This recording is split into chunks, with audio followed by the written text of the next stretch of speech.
Welcome to the Association 4.0 podcast, your association's no-fluff playbook to navigating and thriving in Industry 4.0 or the digital marketplace.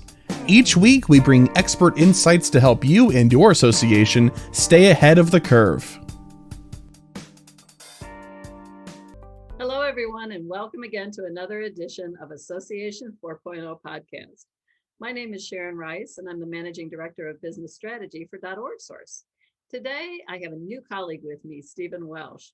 Stephen recently joined the orgSource team to help organizations deliver member value, generate revenue, optimize content development and integration, and build their brands.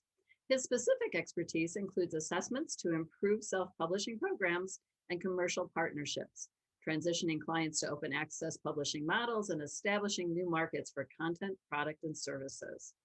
Stephen has been an association leader for over 25 years.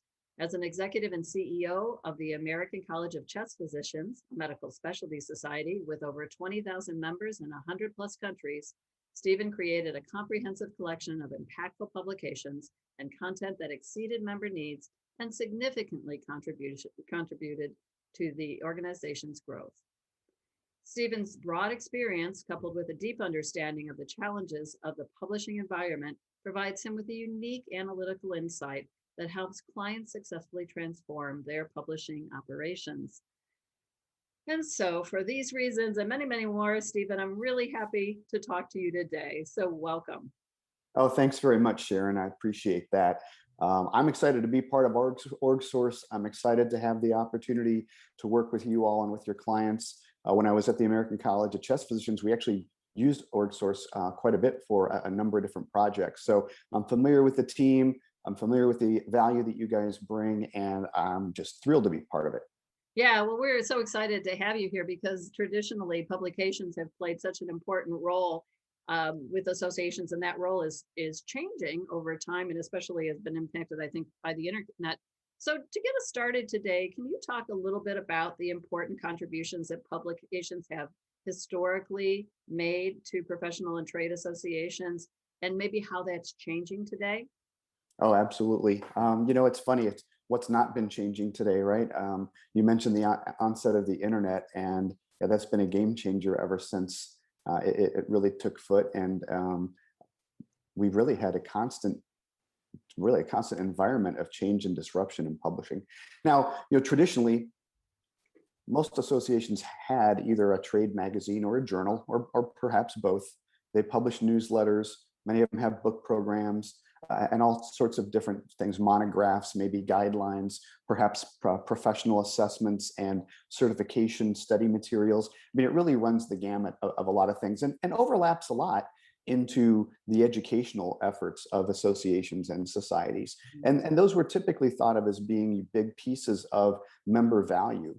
And what's happened over the years is we've seen this increase in competition, for example, with the onset of the internet, with the onset of social media, self-publishing tools. We've seen a lot more players enter the market who are providing some of the same types of content and services. So first of all, there's a lot of increased pressure on competition, which has made organizations really take a look at what are they providing, what value and what's the value proposition to their membership and to their audience, and what channels and formats are they delivering that content in. And that's an area we can talk a little bit about today with all that disruption that's been taking place.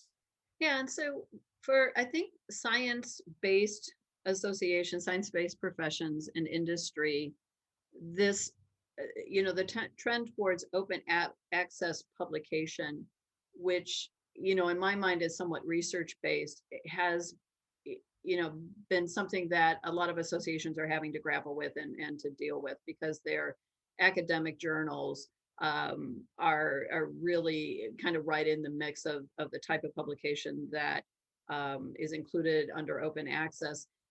I tend to equate open access, or the rise in open access, with the rise of delivering content on the internet and the accessibility of it, or the ability to have it be more accessible online.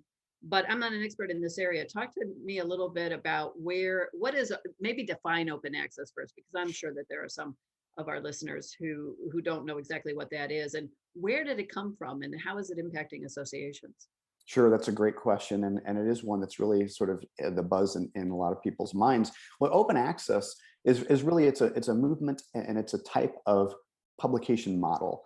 And what it is it's the goal of it is to provide free and open online access to information, such as publications, data sets, things like that. And a publication is really considered open access when there's no barriers to its access. So it's freely available for anyone to access. But they can also do more than that. They can download it, they can copy it, they can distribute it. And that goes beyond just making the content free. It's really providing a broad license to also use that content and distribute it to others, which for societies who have typically had publications that are behind a member paywall, that's, or a subscription paywall, that's a kind of a frightening concept, because those publications are often one of the top member benefits. And suddenly you're looking at this movement where it came about really because government funding agencies that funded research didn't think it was right that, number one, they paid for this research to take place to the researchers and to fund the studies and the things that they did. And then once it's published, there's not unfettered access to it, that the publisher, whether it's a society or a commercial publisher or whatever, controls who gets to see it and who gets access to it, and typically charges money for it. And many of us have experienced this, right? When, let's say, for example, we've had a relative who came down with some type of disease, and we decided we wanted to learn more about it. And you do a Google search and you find this, what looks like a great article exactly about whatever this disease is, and you click on it, and you have to pay $30 if you want access to this. Yet it might have been funded by the National Institutes of Health. And so this kind of created a topic area, or really a movement that said this content should be freely available at the point of the end user rather than it being behind a paywall. And that poses a lot of challenges, as we just kind of talked about, for associations and societies. Hear clients kind of talk about this, and associations are talking about the impact that it makes, because they're because of that important role that journals have played in not only from a financial perspective for the association, but from a legitimacy perspective, right? It's a trusted source of information, and getting that information in the hands of professionals is so important. It's kind of a conundrum, because on the one hand, at least from my perspective, you can really see why these funding agencies would want to make sure that that information was getting out everywhere. Mm-hmm. And especially, now we are often talking about kind of communities that have extensive access to information, let's say scientific information, and other communities that really don't, and that the communities that don't perhaps can't afford it. And right. So when we look at, the background of open access, at least I do understand, where these funding agencies are coming from and why they want the research that they're funding and the outcomes of that to be open to everybody, and to, essentially advance human society. On the association right. side, now we have a challenge to funding, right? How do we support these journals that are so important to the professions and the trades?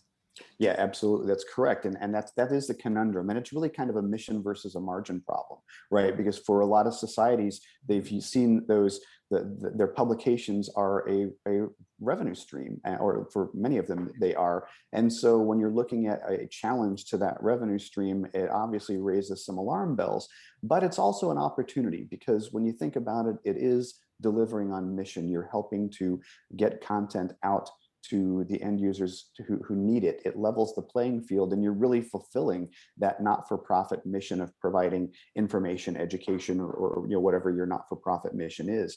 And and so I think what we try to look at is there's ways to create a win out of what could be a potentially negative situation, because on the backside of that, the plus of open access is that it makes content much more freely available and widely available. And like you said before, anyone can access it regardless of their socioeconomic status or the country they live in or whatever. But what that does then is it opens up awareness. It helps build brand. It helps establish an organization as a trusted source of high quality information. And I think that's also a goal of most associations and societies, is they want to be the experts. They want to be, they really want to be the ones who are providing the most trusted information to their constituency.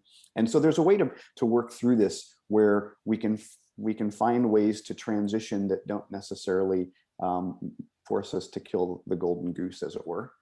Yeah, I think you bring up two really important points that I just want to take a second to explore a little bit more. So for associations that are really right now faced with the challenge to their revenue streams of open access, what they're having to do is find different funding models. And that's something that you've tackled in your career and are helping associations do. So if we're no longer in the pay-per-view kind of arena that we traditionally have been in, how do we get funding for the journal so we can keep distributing that information? Because distribution, obviously is key. But then there's this other part that you're mentioning, especially today. There was a time in the past, probably again because of these publications, where the association was the undisputed source of reliable information. And it was for professionals, and again, also the industry that they represent, it was the source of reliable information. Now, people are getting information from all sorts of different sources. We're less discerning as consumers of that information, I fear, today. And so this is a big problem, and generally in society right now, where we talk about most people getting their news now from Facebook, or, those sources aren't necessarily Twitter. as reliable, but they're accessible, they're there, they're in front of us. And so we're kind of consuming it. So we've got these two objectives. How do, in the face of open access, how do we maintain a funding source so we can continue to distribute the information that we're getting and the content that we're getting? And then how do we continue to hold up our brand as the reliable source? So do you have any tips for associations that are trying to tackle this right now? I mean, how would you go about helping them, to be able to hit those two goals? Yeah, absolutely. That's a fantastic question. And it's one that every organization that's looking at open access struggles with. And I think there's a number of things. First of all, there's got to be some analysis done and kind of an audit done on your publishing, both the content that you're receiving, where it's coming from, how much of it is actually funded research. If you're an organization that the majority of what you publish is funded, then you're going to be under increasing pressure to go completely open access, because that's what the funding agencies are requiring. And that's the big change, is there's mandates now where if they give this grant, it has to be published in a true open access publication down the line, which is making a lot of society say, oh, well, then we're going to have to address that if we want to continue to publish this level of information and research. However, a lot of organizations publish research that's not funded. And so there's an opportunity then to perhaps have a publication that focuses on the traditional publishing model. And it may be necessary to do a spin-off open access publication so that you can then sort of publish the things that come in that require that open access, but you still have a vehicle for a more traditional publishing model. In some cases, you may be able to do a hybrid where you have a publication and some of the articles are subscription based and some of them are able to be published on a one-off basis, open access. That's what we call a hybrid. And so there's definitely different options available. And going through an analysis to understand what you're publishing, where it's coming from.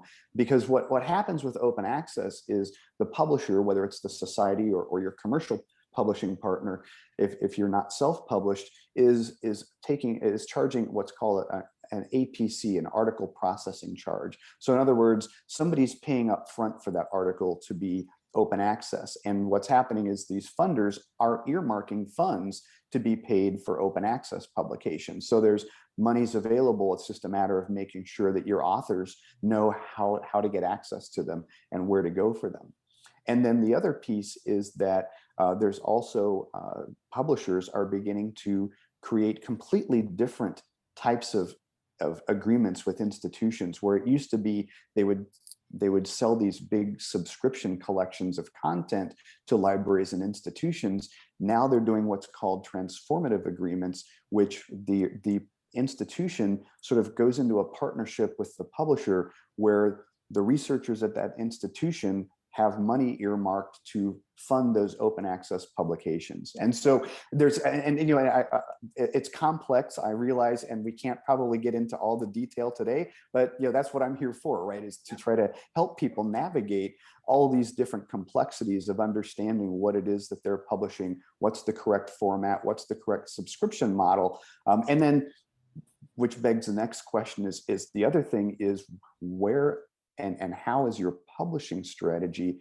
integrated with the other educational and content strategies within your organization? Because a lot of times the journals or magazines or publications are kind of off on an island and aren't always thought of as the fact that, with the digital, with web-based digital content being distributed in all kinds of manners, content is content. And so we have to start thinking about that next question of what's appropriate for journals versus books versus monographs versus blogs versus podcasts versus webinars versus live events. And that all those things should be integrated and thought of as one piece of the content strategy. Yeah. So what's the best media to be Yes, distributing exactly. based on the type of content? And that kind of, leads me into another question. So as I'm working with associations, and they may not, some of them are new, so they represent newer professions. They haven't been established for 100 years, like a lot of associations have. And then others are just at a point right now where they're going to this level where they're starting to ask questions about, should we have, for example, a professional magazine? So there are, I can think of, some of my clients that just don't have a periodical type publication, or what we would have called a periodical type of publication that's coming out on a regular basis. And then others might have just had the journal, the more academic side, but not that professional magazine. Can you talk to me a little bit about the value of a professional magazine? So it's not research-based necessarily, but it's, what's the purpose of that? And how does that fit into elevating the profession, if we're thinking about it from a professional association perspective, and the association's brand in general? Sure. No, that's a great question. I think it really comes down to understanding for each association, what's your audience and what's the value proposition that you're trying to provide to that audience, and what is it that they need that you can provide as a trusted resource, as a curator of information and content. What is it that you can provide to them in a publication like a trade or professional publication that they're not necessarily getting somewhere else, or that you can do better than what might be out there being published by someone else? And I think it definitely depends on the individual society and association,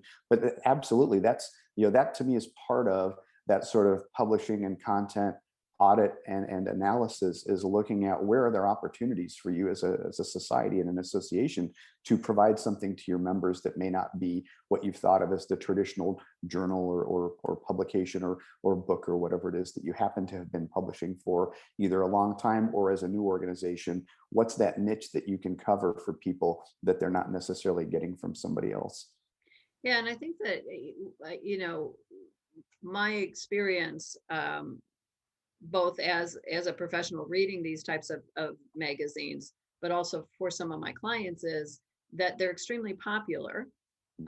Even in hard copy still, they're extremely popular because they're highlighting, you see thought leaders in the field. There's irregular columns that are coming from people just like them, professionals just like them, as well as, a kind of a good amount of emerging content.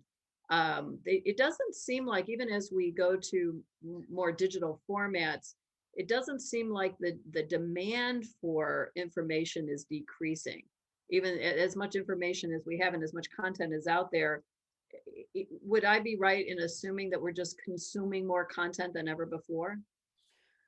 Ooh, well, we're certainly being exposed to more content than ever before. And I think you're right. I mean, we are consuming more content probably because we have access to really more specific and more personalized content. And that's another piece of looking at your strategy and what you're developing is, it used to be that societies would have a very broad membership base. They'd publish a lot of different things that would sort of touch on different things. But we have the ability now with data analytics and with information that we're capturing about our end users to really understand who's coming to us, what are they looking for, what are the audiences that are out there, and how can we best sort of produce content that's going to meet their needs. And it allows us to do a little bit more in terms of something that's more specific and personalized to smaller groups, as opposed to having to do something that had to go out to a very broad audience in the past and hope that you would connect with the people who found it. Now it's a lot easier to identify that specialization and deliver it to them. Yeah. And I think that's the role of the society, right? Is to really, again, be that trusted curator of content that meets the need of that end user. And so part of the process of looking at your membership, your needs analysis, doing all the things as you're looking at content strategy, is understanding what are those niches that you need to cover, and what's the most effective, cost-effective way to be able to deliver the information that they need. And one of the reasons I'm so excited to have you on the orgSource team is really related to what I think is the interesting intersection in our world of kind of traditional association value and the impact of having a digital strategy. So when we talk about that personalization of content, or the customized content that's hugely popular right now, we're seeing lots and lots of associations do kind of custom content newsletters, aggregated content newsletters, or daily briefings, or whatever form they take. It is that intersection of digital delivery and technology and content that makes it possible to provide that benefit to your members. Absolutely. And I like to try to encourage those organizations. Think of yourself as the curator. You have the ability to get access to all this different information, and it can be from different experts. It can be from things outside of your organization, and you have the ability now with all the digital tools that are available to us to distill all that into something that's very customizable for more and more segmented audiences. And that's where societies can really play a role in thinking about their content strategy and what they're delivering. And you're even seeing that. I'll go back to sort of putting on my medical society journal hat. You're seeing that with some of the biggest groups out there. When you look at the AMA that created the JAMA network. JAMA used to be a one publication that covered all of medicine, and now you've got the JAMA network, where there's all of these little sub journals that are specific to different parts of medicine and healthcare. And they're able to do that because of the ability now with digitization to do specialization. And the thing is that using them as the 800-pound gorilla example, but you know what? Even specialty societies can do the same thing, because they've got small groups of specialists in their organization too. And there's probably not somebody who's got an entire organization taking care of them. So they have a great opportunity to bring real value to that subset of people. Yeah, something you said earlier is rattling around in my brain, and is really intriguing to me.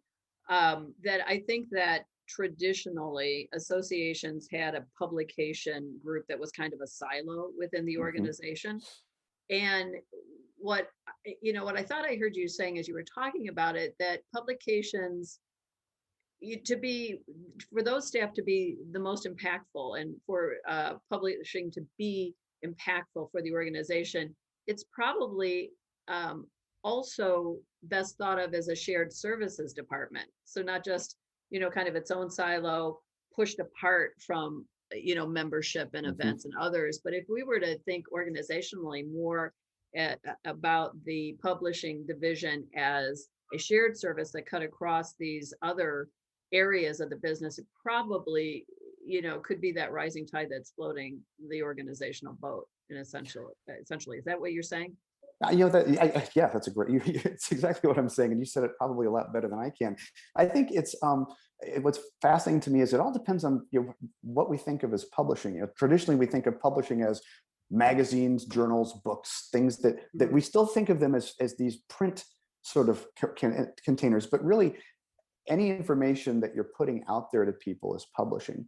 And so when I think about organizations inherently are publishing organizations because they're publishing content, whether it's in a format, like I said before, it doesn't matter if it's a blog or a podcast or a webinar or whatever, this is content that you're getting out to people. So thinking about that on a broader term and thinking beyond that thing where, okay, the journal's over here or the magazine's over here, but then we've got education over here. And sometimes they don't know what the right hand doesn't know what the left hand is doing. It's really important to make sure that there's this integration among that as you're developing your content strategy to sort of have a curriculum, of course, that you're trying to take out to your various constituents and understanding what's the best format or container or delivery mechanism for those various aspects of your curriculum. And that's where sort of this whole thought of an integration takes place. And then when you tie that in with things like digital transformations, where then you're trying to decide, okay, you said before, a lot of trade publications are super popular in print. That's true. I've been hearing for 25 years since the web came along that print was going to be dead, and print's still going strong. But there's certainly a movement toward more online publishing and digital publishing because, of course, it's much more efficient, cost effective, and saves an organization money when it can deliver things digitally. And you've also got certain audiences who prefer to read things on their smartphones, tablets, or whatever device they have handy at the time. And so having that ability to audit the different things that you're doing and understanding, well, what really makes sense for print, what doesn't make sense for print, what makes sense for this other type of channel for information delivery, has to all be part of the mix. And then I just want to touch on one other thing, because this is something that I see so commonly, and I have to just talk about it. If you have a publication, you've got an editor of a publication, a lot of organizations confuse editorial independence with siloing. They feel like that the organization has to leave the editor alone because supposedly the publications have to have editorial independence. And I think that it's important to understand editorial independence means your editor should have the ability to publish the content that the editor sees fit to publish, so that your publications don't become influenced by this year's president, this year's committee chair, or whatever, who has an agenda. However, when you're thinking about an annual meeting and developing programming for your webinars and for your other digital delivery educational pieces, the one person who probably has the best sense of what's the most popular and cutting edge content is the editor of your publication, your journal, because they're getting the latest research, they're getting all that stuff. If you're not including them in discussions about topics and content for other things in your organization, oh my goodness, you're really missing an opportunity. And so I really encourage people to think about how they can integrate that. And it even goes back to the whole idea of when you're choosing an editor for your publications, that editor search, that editor selection process is incredibly important, because you want somebody who's going to be in step with the organization, but also understands that there's a lot of responsibility as an editor for determining what's appropriate to publish in the various publications. They need to be able to work integrated with everybody else on brainstorming on other ways to showcase that content besides just the publication that they're editing. That is so true. And that was my experience as well. When I was at Apex, now ASCM, I had a very, very talented director, Jennifer Proctor, who she published the magazine, was the senior editor of the magazine. But when we started engaging her with the content committee for the annual conference, she not only was able to bring the topic, she was able to bring the speakers. Right, absolutely. Yeah, these were the people she was in touch with and interviewing for the magazine, or they were columnists in the magazine. And that cross-fertilization really elevated the content. We could see it in the reviews once we did that. So I would just second that to associations that aren't, if you have a publications department and you're not involving those folks in your conference content or other types of content, micro learning, whatever is coming out right now, you're missing an internal opportunity. It essentially costs you nothing. And they're the experts that other people are looking to leverage. Yep, absolutely. Well said. Yeah, that's great. So Steve, when you are working with an association that, essentially feels like they're not maximizing the potential of either publications that they have right now or publishing in general, maybe they want to be seen more as thought leaders and they need to be able to get content out there and get it to specific audiences. What's your process for putting together a strategy with them? What are the kinds of things you're looking at? Well, of course, I mean, of course, there's always, you need to do sort of an inventory of what they have, comparing it to what their goals are as an organization. Do that audit, do that assessment, take a look at things, do a little bit of an operations audit as well, and looking at all the pieces of things that are going together and how they're getting their content out. A lot of times there's a lot of gaps that happen that aren't always obvious to the societies because they've been ingrained in doing things a certain way. And so having somebody come in from the outside and look at things to be able to say, oh, what if we did this? What if we did this? Engaging some of their thought leaders in some of those conversations to say, well, what if we did this? How could we do this better? How could we do this more efficiently? How could we serve this audience better? And what would be the appropriate type of publication or content format for that? Looking at that whole sort of assessment of the inventory, how it's being put together, how it's being put out, and then getting the feedback loop from the end users of what it is that they're wanting, as well as looking at their analytics to see what's being used. All that plays a part in doing sort of that audit and that analysis. And I do urge organizations to do more than do things like readership surveys and things like that, because those feedback surveys are always excellent, but the real truth is in your analytics.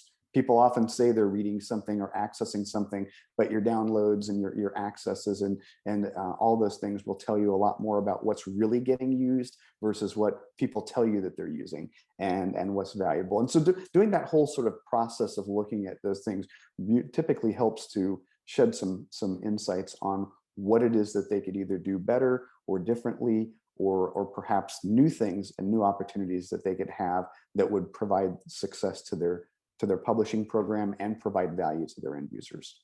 Yeah, and it's interesting. I think our digital team would say that often in an assessment like that, you'll find out that they're not collecting the analytics, that they don't have access to the analytics. So they're just kind of guessing or inferring from their readership surveys the value of the content.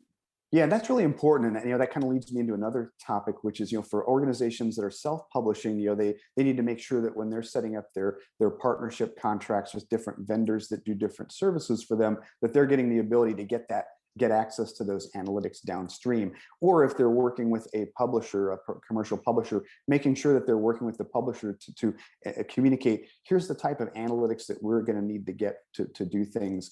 And because they have that, it's just a matter of the societies knowing what is it that we can ask for, getting that information and sort of being able to sift through it and analyze it appropriately. And self-publishing is a big topic of interest right now too. Are you working with associations, in terms of evaluating self-publication, working with a partner, or even as, I don't know what the proper terminology for this is, so you'll have to correct me, but in essence, selling your publication so that, you're, I'm thinking about arrangements with publishers like Elsevier. Commercial publishers, yeah. Well, no, that's I'm glad you said that, because there are situations in some cases when you work with a commercial publisher, some organizations do in fact sell their publications to the publisher. However, most organizations still own their publications, but they're really in a business relationship with a commercial publisher, where the commercial publisher provides really all the business operations and the publishing operations, and then the organization, typically there's some type of a revenue share or agreement or whatever the situation is with their particular publications if they generate revenue. So or they pay the publisher a member fee to sort of cover the costs of the publication if it's a publication that doesn't generate revenue. But yeah, that's absolutely one of the things that I do is work with organizations that need to do an assessment of, if they're self-publishing, and they want to continue to self-publish, what are the things that they need to do to ensure that they're doing it as efficiently as possible? Because there's a lot of technological changes that have happened that can allow you to save costs and publish more efficiently.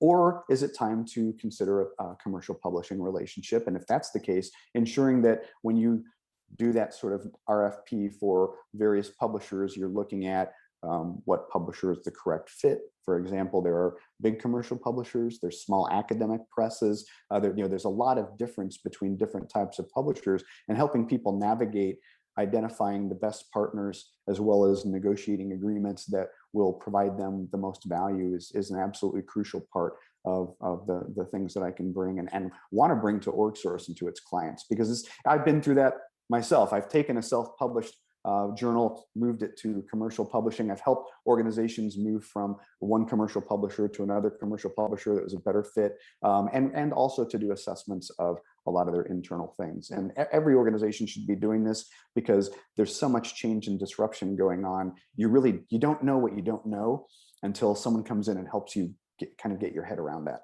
Yeah, I think it's complex, and I think it's also very specialized. And, I feel like I have a decent background in it. And as I'm listening to you, there's so many things going on in my head right now that, what seems apparent to me is, with all the change in the content and the publishing side of association businesses, that a publication strategy is going to have a shelf life, because there's just too much that's changing. About how often do you recommend associations refresh their publication strategy and their the supporting operations? Well, it's one of those things where it can't be the old school strategic plan where you go through a process, you do a 5-year strategic plan, you write it all up, and then you set it on a shelf and say, yeah, we're doing the strategic plan, we're going to revisit it in 4 years and do another 5-year strategic plan. I think this is one of those things that once you do it, it does need regular revisiting, and I suggest that people take a look at it every single year. You should be at least reviewing the basic tenets of what you're doing, because we're seeing change happen so rapidly, again, with open access, with different digital tools coming available, with different types of policies, with a lot of things that are happening. It's changing very quickly, and of course, with the pandemic, we saw this enormous change of organizations that are being forced to go digital, even if they weren't thinking they were quite ready to. I saw organizations whose publishers came to them and said, hey, we're not even going to publish, we're not even going to do print editions for the rest of 2020. So you're going to be online only now. And for a lot of organizations that were wrestling with the idea of, gosh, should we go online only, or should we continue to do print? It kind of provided them with a great opportunity to gauge what the impact was of going online only. And so there's a lot of change that's happening. So you should be constantly revisiting and revamping and adjusting your course to make sure that you're staying true to what you're trying to accomplish as a society. And it's got to be integrated with the society's overall goals and strategy. And I think that the risk of not doing it, of not kind of keeping your strategy up to date, is that you're leaving something on the table. You're leaving potential revenue on the table. You're leaving potential audience on the table. You're obviously not maximizing your brand and whatever thought leadership you might have to offer in the area. So, there is a cost to not keeping that strategy up to date to the organization. And the biggest, what you don't want to lose is member satisfaction if you're a member-based society. So yes, absolutely, all these things are crucial. And so wow, there's so many topics. I'm excited because I could talk about so many of these different things in depth, and it's an exciting time because there's just so much going on. Yeah, there really is. Steve, thank you so much for your time and enthusiasm that you're bringing to this conversation today. We look forward to seeing what content you can bring to orgSource as well, and how you're working with us, not only our clients, but helping to advance orgSource as an organization and .org community. And just really appreciate, the opportunity to work with you and to talk to you today. My pleasure. I feel the same way. As you can tell, I'm animated, I'm excited, I'm passionate about this topic. I can't wait to jump in and help people with the challenges that they're facing, because it's one of those areas that's just something I've been doing for 25 years, and I love doing it.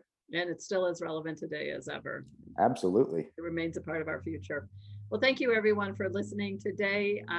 Please be sure to check out our other podcasts on a variety of topics on Association 4.0.